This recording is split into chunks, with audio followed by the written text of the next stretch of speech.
good morning to everyone.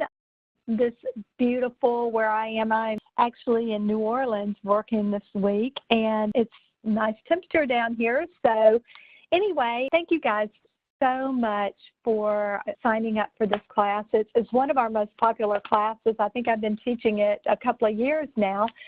So I'll be your presenter and trainer today, and you feel free to stop me at any point. Elizabeth has gone over how to chat to me if I need to make greater explanation. I'll be happy to endeavor to do that. If you come up with a question that I don't know the answer to, we'll endeavor to reach out to some of our other experts and get that answer. We are going to be discussing the final changes for ICH GCP E6 that are impacting investigators and IND holders and sites. So thank you guys for joining this session. So this is just a little bit of history about me. This is how I look. I've been in healthcare for about 35 years. I'm a nurse. I started out as a clinical research coordinator quite a few years ago. Don't try to count on your fingers and toes how many years old I might be. I have also been in industry for quite a long period of time. One of the trials that I'm the proudest of, particularly with the quality, was a trial that I did with 17,000 patients, 1,200 sites in 50 different countries, and we employed the risk-based quality management process, which I'll be talking about, giving a high-level overview of that today. That is perhaps the most prescriptive change in ICH GCP. I also have a lot of risk-based monitoring experience and help various different companies and also the government with their risk-based quality management trials. I am certified, and that's enough about me for now. So we're going to review the learning objectives. I'll be giving you tips throughout to help with further explanations, and we'll talk about the definitions and principles that are included in the ICH GCP 6 R2 document. We'll talk about investigator responsibilities. We'll talk about what the new requirements are for IND holders. We'll talk about the changes for essential documents, and then we'll have just a couple of slides on effective implementation.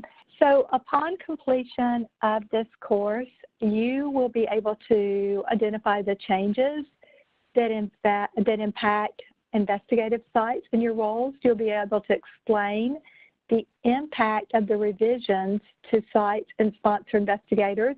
You will be able to evaluate solutions for applicability and modification of your SOPs, processes, procedures, and how you can impact your staff and even potentially site training.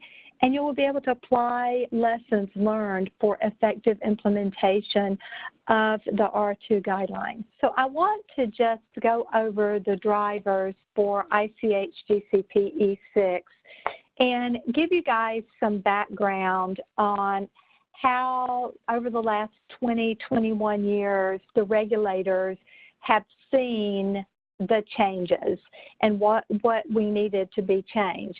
So I think you all know that, and can appreciate, particularly for those of you who have been doing this for a long time, that the technology and computer access and output that we have has tremendously increased.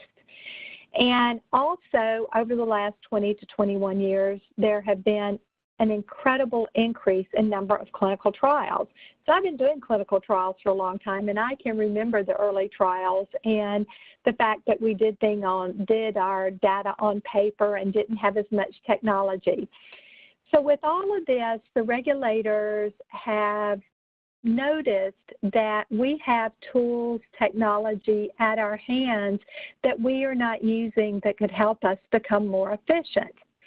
They're also seeing that in the applications that they receive for registration, that we are saying that our audits are all perfect pretty much, and we rarely give any detail about bad audits or audits that are questionable or things like that.